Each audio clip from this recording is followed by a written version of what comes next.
Hello everyone. आज हम salinity stress के कारण जो फिजियोलॉजिकल इफ़ेक्ट्स होते हैं प्लांट्स के पर उसके बारे में पढ़ेंगे। आप सब जानते ही हैं कि सैलिनिटी का मतलब होता है जो सॉइल में एक्सेसिव सॉल्ट प्रेजेंट होता है, जिसके कारण उसमें सैलिनिटी डेवलप होती है। उनसे प्लांट्स पर क्या क्या इफ़ेक्ट आ रहे हैं और पर्टिकुलरली उसकी फिजियोलॉजिकल एक्टिविटीज़ पे क्या इफ़ेक्ट आ रहे हैं, उनको पर आज हम डिटेल्स में लेंगे। फिजियोलॉजिकल एक्टिविटीज़ जैसे कि उसकी ग्रोथ है, उसकी मेटाबॉलिक एक्टिविटीज़ हैं, फोटोसिंथेटिक एक्टिविटी है, these are all the physiological activities of the plant. उन सब पर जो स्ट्रेस है due to salinity, excessive salt presence, उससे जितने भी रिस्पॉन्स प्लांट दे रहा है due to salinity, that we will take in detail today. Okay, this is the diagram which shows the transport of water and regulation of salt in soil plant की किस तरीके से जो वाटर का absorption है, जो सॉल्ट रिच सॉइल है उससे वाटर का कैसे एब्जॉर्प्शन हो रहा है, and that water that reaches to xylem. यहाँ आपको डायग्राम में दिख रहा है कि जो रूट हेयर है इसके थ्रू एब्जॉर्ब हो रहे हैं वाटर मिनरल्स, और फिर वो जो एपिडर्मल सेल है उसके थ्रू होता हुआ कॉर्टिकल सेल से होता हुआ then it reaches to the vessel of the xylem. तो इस तरीके से ये डायग्राम शो कर रहा है कि this how the water transport and regulation of salt in soil plant. सबसे पहले लेते हैं हम कि जो सैलिनिटी है उसके से ग्रोथ पर क्या इफ़ेक्ट पड़ रहा है। तो पहला जो फिजियोलॉजिकल इफ़ेक्ट है due to salinity, that is growth. There is decrease rate of leach, particularly leaf growth. जब सॉइल में सैलिनिटी बहुत ज़्यादा हो जाती है तो जो प्लांट्स हैं उसकी लीफ ग्रोथ रिस्ट्रिक्ट हो जाती है, कम हो जाती है, and that is primarily due to osmotic effect of the salt around the roots. जो रूट्स के चारों तरफ ऑस्मोटिक इफेक्ट डेवलप हो गया है उसके कारण जो लीफ ग्रोथ है वो डिक्रीज हो जाती है। उसके बाद जो लीफ सेल्स हैं वो वाटर लूज़ करते हैं सॉइल सैलिनिटी इंक्रीज होने के कारण। सेल elongation है which is responsible for the growth also, it also reduces due to salinity. There is lead to slower leaf appearance and smaller size of the leaves in the saline rich soils। जहाँ पे salinity ज़्यादा होगी वहाँ पे जो cell elongation है leaves का वो काफ़ी कम होगी और लीफ की जो अपीयरेंस है वो कम हो जाएगी और उसका साइज़ भी छोटा हो जाएगा। So this is the effect of growth particularly on the leaf part of the plant due to salinity. Next physiological effect is on the germination. Germination पे, seed germination पे जो saline condition है वो 3 तरीके से अफेक्ट करती है। जो increased osmotic pressure होता है सॉइल का वो एब्जॉर्प्शन, जो सीड्स होते हैं उनमें एब्जॉर्प्शन को रेस्ट्रिक्ट कर देता है और वाटर सॉइल सीड्स में एंटर नहीं कर पाता है, उसको वो रेस्ट्रिक्ट कर देता है। उसके बाद जो कुछ सॉल्ट कंस्टिट्यूएंट्स होते हैं वो टॉक्सिक होते हैं, जैसे कि एनाइंस हैं, कार्बोनेट हैं, नाइट्रेट हैं, क्लोराइड हैं, ये बहुत ज़्यादा हार्मफुल होते हैं सीड जर्मिनेशन के। उसके बाद जो सॉल्ट स्ट्रेस है वो मेटाबॉलिज्म है कि जो है उसका सीड का उसको रोक देता है, उसको हैम्पर कर देता है। Salt stress hampers the metabolism of stored material. जो उसके स्टोर्ड मटेरियल्स हैं सीड के जिससे कि वो ग्रोथ कर पाए, उसकी एक्टिविटी को हैम्पर कर देता है। हमने अभी बात की थी लीफ की पर्टिकुलरली ग्रोथ के बारे में, which hampers due to the salinity। अब हम बात करते हैं ओवरऑल वेजिटेटिव ग्रोथ की प्लांट की। तो जो वेजिटेटिव स्टेज होती है प्लांट की उससे जो सॉल्ट इंड्यूस्ड कंडीशन है उसमें स्टोमेटा क्लोज हो जाते हैं और जिससे कि कारण CO2 एसिमिलेशन कम हो जाता है और ट्रांसपिरेशन उसका रिड्यूस हो जाता है. देयर इज रिड्यूस्ड अगर potential effects which effects the leaf expansion. उसके के कारण जब रिड्यूस्ड अगर पोटेंशियल होता है तो लीफ का एक्सपेंशन भी अफेक्टेड हो जाता है. लीफ एरिया कम होने से लाइट उस पर कम आती है and that is why photosynthetic rate उस पर्टिकुलरली लीफ पार्ट की वो अफेक्टेड हो जाती है और उससे टोटल बायोमास एक्यूमुलेशन रिड्यूस हो जाता है. उससे photosynthetic activity as well as respiratory activity दोनों ही अफेक्टेड होती हैं. तो इस तरीके से प्लांट की ओवरऑल वेजिटेटिव ग्रोथ पे सैलिनिटी का एडवर्स इफेक्ट पड़ता है. उसका vegetative salt induced water stress cause हो जाती है, स्टोमेटा क्लोज हो जाते हैं, CO2 एसिमिलेशन कम हो जाता है, ट्रांसपिरेशन अफेक्टेड होता है वो भी रिड्यूस हो जाता है. रिड्यूस टर्गर पोटेंशियल होने के कारण लीफ का जो एक्सपेंशन है वो अफेक्टेड हो जाता है. फोटोसिंथेटिक रेट कम हो रही है क्योंकि लीफ एरिया रिड्यूस हो रहा है and that also affects the respiration. So these are some effects of salinity on vegetative growth. Now we come to the photosynthesis part, which is a very important metabolic activity of the plant, photosynthesis, जिससे कि plant जिस पर की salinity का क्या effect आ रहा है. तो जो सोडियम और क्लोराइड जो इम्पॉर्टेंट सैलिनिटी फैक्टर्स हैं, सोडियम आयंस और क्लोराइड आयंस, उनके एक्यूमुलेशन होने से क्लोरोप्लास्ट में फोटोसिंथेटिक एक्टिविटी इनहिबिट हो जाती है, कम हो जाती है या रुक जाती है. फोटोसिंथेटिक के जो इलेक्ट्रॉन ट्रांसपोर्ट पार्ट है उस पर इसका डायरेक्टली कोई इफेक्ट नहीं आता है, बट कार्बन मेटाबॉलिज्म और फोटोफॉस्फोराइलेशन इससे अफेक्ट हो जाता है सैलिनिटी के कारण. और जो फोटोसिंथेटिक एंजाइम्स हैं जो कि रिस्पॉन्सिबल हैं कार्बन एसिमिलेशन के लिए या जो कि डिफरेंट एक्टिविटीज़ के लिए इन द फोटोसिंथेसिस प्रोसेस, वो NaCl की प्रेजेंस होने से बहुत ज़्यादा अफेक्टेड होते हैं क्योंकि ये बहुत सेंसिटिव होते हैं टूवर्ड्स NaCl. और आपको जैसा पता ही है कि these are two main ions, sodium and chloride ions, which are responsible for the salinity of the soil. Next metabolic activity is nitrogen metabolism, which is also affected due to salinity. जो major की enzyme है nitrate reductase nitrogen metabolism के लिए, वो NaCl के कारण बहुत sensitive होता है, NaCl से बहुत सेंसिटिव होता है.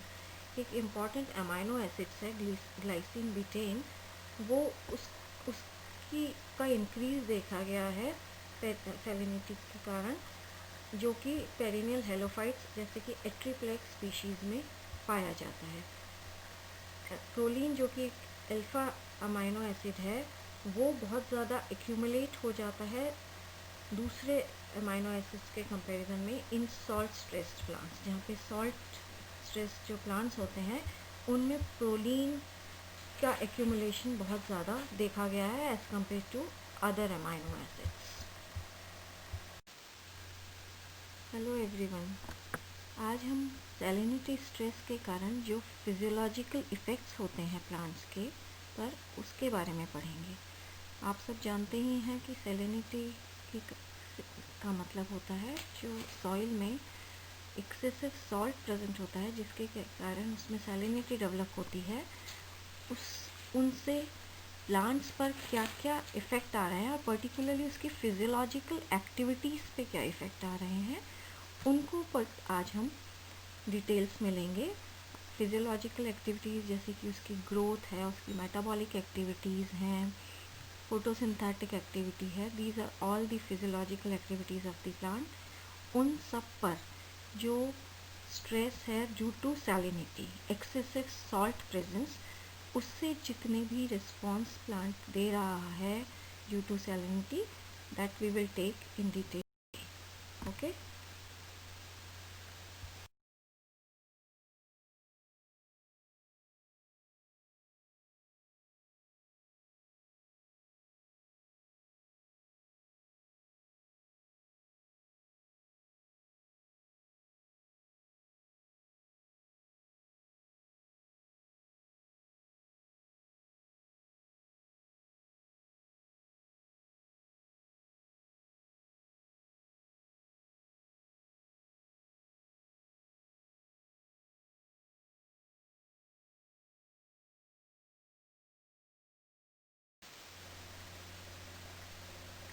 Due to salinity stress, there is developed oxidative stress.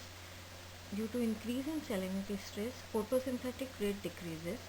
photosynthetic rate decrease होने से जो रिएक्टिव ऑक्सीजन इन स्पीशीज़ हैं जिनको हम आरओस कहते हैं वो इंक्रीज़ हो जाती हैं and there is increase in the activity of enzymes जो दैट डिटॉक्सिफाई दी स्पीशीज़। इसके बाद जो प्लांट्स होते हैं they undergo some adjustments, leaf morphology में उनके एडजस्टमेंट्स होते हैं, क्लोरोप्लास्ट पिगमेंट कंपोजिशन में एडजस्टमेंट्स होते हैं, जिसके के कारण वो ऑक्सीडेटिव डैमेज जो फोटोसिस्टम्स को हो रहा है उसको प्रिवेंट करते हैं। और फिर H2O2 लेवल मेंटेन किया जाता है which is required for sale signalling. तो ऑक्सीडेटिव स्ट्रेस होने से these are some adjustments which plants undergo in salinity stress conditions। अब हम बात करते हैं कि जो salinity stress डेवलप हो रहा है उसके कारण जो फोटोसिंथेटिक एक्टिविटीज़ हैं प्लांट्स की वो उसकी कैपेसिटी salinity में किस तरीके से चेंज कर लेता है। So there is reduction in photosynthetic rates in plants under salt stress is mainly due to the reduction in water potential। water potential कम होने के कारण उसकी जो फोटोसिंथेटिक रेट है प्लांट्स की अंडर सॉल्ट स्ट्रेस वो रिड्यूस हो जाती है। तो जो सॉल्ट टॉलरेंट प्लांट होते हैं उनका मेन काम होता है कि वो वाटर को ज़्यादा से ज़्यादा एफिशिएंटली यूज़ कर सके अंडर सैलिनिटी कंडीशंस। इसके कारण जो फैकल्टेटिव हेलोफाइट्स हैं जैसे कि इसमें एक एग्जांपल मेंशन किया हुआ है मेसेंब्रांथियम क्राइस्टेलिनम, ये अपना जो फोटोसिंथेसिस का मोड है वो उसको C3 मोड से CM मोड पर चेंज कर लेता है। So this is the adjustment of plants under salt stress condition.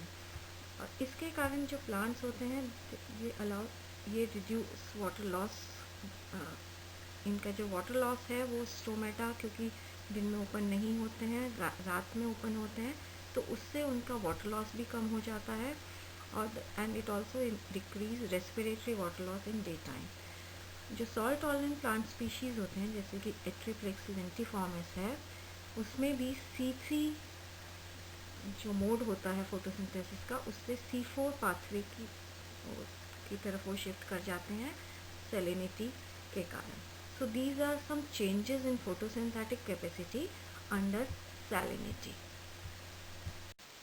Next physiological effect is on the germination। germination पे seed germination पे जो saline condition है वो 3 तरीके से affect करती है।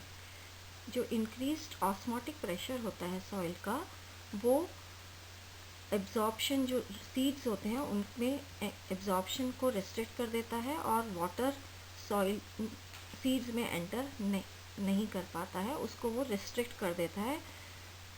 उसके बाद जो कुछ सॉल्ट कंस्टिट्यूएंट्स होते हैं वो टॉक्सिक होते हैं जैसे कि एनाइंस हैं, कार्बोनेट हैं, नाइट्रेट हैं, क्लोराइड हैं, ये बहुत ज़्यादा हार्मफुल होते हैं सीड जर्मिनेशन के। उसके बाद जो सॉल्ट स्ट्रेस है वो मेटाबॉलिज्म है कि जो है उसका सीड का उसको रोक देता है, उसको हैम्पर कर देता है। Salt stress hampers the metabolism of stored material, जो उसके स्टोर्ड मटेरियल्स हैं सीड के जिससे कि वो ग्रोथ कर पाए उसकी एक्टिविटी को हैम्पर कर देता है।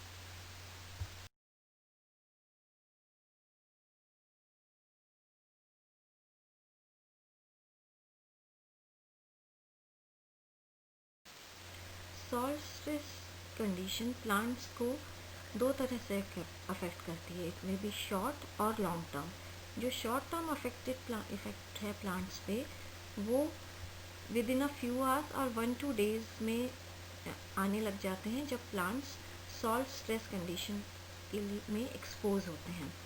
And this reaction is very crucial क्योंकि कार्बन एसिमिलेशन स्टॉप हो जाता है ड्यूरिंग दिस होल पीरियड जो शॉर्ट टर्म अफेक्टेड प्लांट्स हैं उनमें। और जो लॉन्ग टर्म इफेक्ट्स हैं प्लांट पे वो कुछ दिनों बाद प्लांट्स पे सॉल्ट स्ट्रेस कंडीशन के दिखने लगते हैं जब प्लांट सॉल्ट स्ट्रेस के लिए एक्सपोज होता है।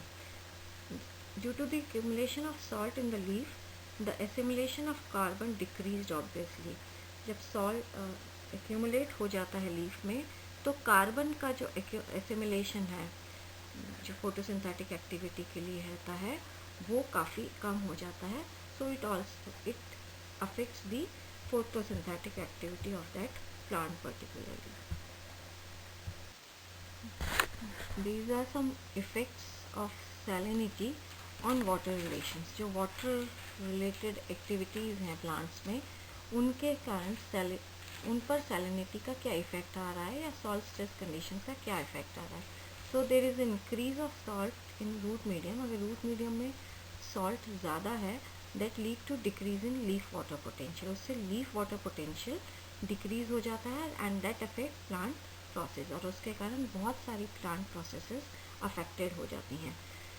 Osmotic effects of salt on plants are as a result of lowering of the soil water potential due to increase in soil solute concentration in the root zone. जो root zone है उसमें solute concentration ज़्यादा होने से plants के ऑस्मैटिक effect plants पर आता है सॉल्ट के, and there is lowering of the soil water potential. जो at very low soil water potential, this condition interferes with plant ability to extract water.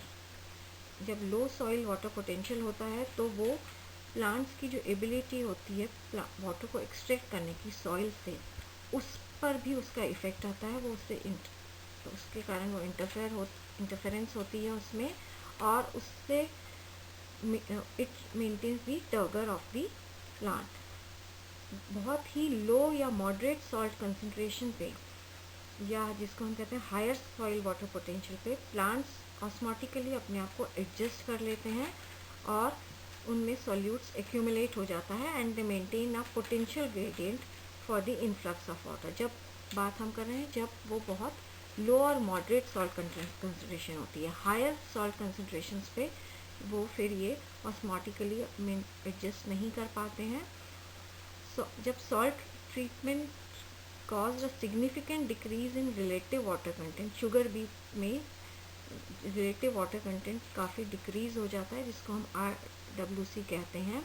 And this decrease in RWC, ये turgor इसमें से turgor का pressure loose हो जाता है and it results in limited water availability for sale extension processes. क्योंकि turgor pressure से sales में एक्सटेंशन होता है, तो जब टर्गर प्रेशर कम हो जाएगा तो उससे जो सेल एक्सटेंशन प्रोसेसेस हैं उसमें लिमिटेशन आ जाएगी. सो these all water relations, they are affected due to salinity या salt stress condition in the plants. हम पहले भी बात कर चुके हैं कि प्लांट ग्रोथ पर salinity का इफेक्ट आता है. तो these are some examples of some plants which are affected by the salinity या salt stress condition. जैसे कि इसमें एक एग्जाम्पल दिया हुआ है राइजोफोरा का, ग्रोथ ऑफ राइजोफोरा या शुगर बीट. ये सब जो इसके एग्जाम्पल्स हैं जिनके कारण जिनमें प्लांट ग्रोथ पे इफेक्ट आ रहा है due to salinity. Next metabolic activity is nitrogen metabolism, which is also affected due to salinity. जो मेजर की एंजाइम है नाइट्रेट रिडक्टेज नाइट्रोजन मेटाबॉलिज्म के लिए, वो NaCl के कारण बहुत सेंसिटिव होता है, NaCl से बहुत सेंसिटिव होता है. एक इम्पॉर्टेंट अमाइनो एसिड्स है ग्लाइसिन बिटेन, वो उसकी का इंक्रीज देखा गया है सैलिनिटी के कारण, जो कि पेरिनियल हेलोफाइट्स जैसे कि एट्रिप्लेक्स स्पीशीज़ में पाया जाता है. प्रोलीन जो कि अल्फा अमाइनो एसिड है, वो बहुत ज़्यादा एक्यूमुलेट हो जाता है दूसरे अमाइनो एसिड्स के कंपैरिजन में इन सॉल्ट स्ट्रेस्ड प्लांट्स. जहाँ पे सॉल्ट स्ट्रेस्ड जो प्लांट्स होते हैं उनमें प्रोलीन का एक्यूमुलेशन बहुत ज़्यादा देखा गया है as compare to other amino acids.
Salinity का इफ़ेक्ट प्लांट हार्मोन्स के इंडक्शन पे भी देखा गया है।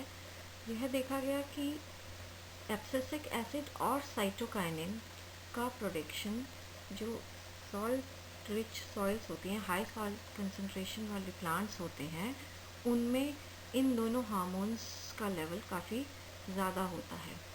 Abscisic acid it causes alteration in the expression of stress induced genes. जो स्ट्रेस इंड्यूस्ड जीन्स का जो ऑल्टरेशन है वो एब्सिसिक एसिड चेंज कर देता है, and these genes are predicted to play an important role in mechanism of salt tolerance. Rice में यह देखा गया कि ये जो जीन्स हैं जो ABA से अफेक्टेड हो रहे हैं वो सॉल्ट टॉलरेंस मैकेनिज्म में राइस में पर्टिकुलरली बहुत रोल प्ले करते हैं, बट ABA प्रोडक्शन के कारण इनके एक्सप्रेशन में ऑल्टरेशन आ जाता है। NaCl का इनहिबिटरी इफेक्ट है फोटोसिंथेसिस, ग्रोथ और ट्रांसलोकेशन पे, वो भी ABA से और ज़्यादा इंड्यूस हो जाता है। जब ABA रिसेप्टर्स का जो रोल है वो अभी तक बहुत ज़्यादा क्लियर नहीं है।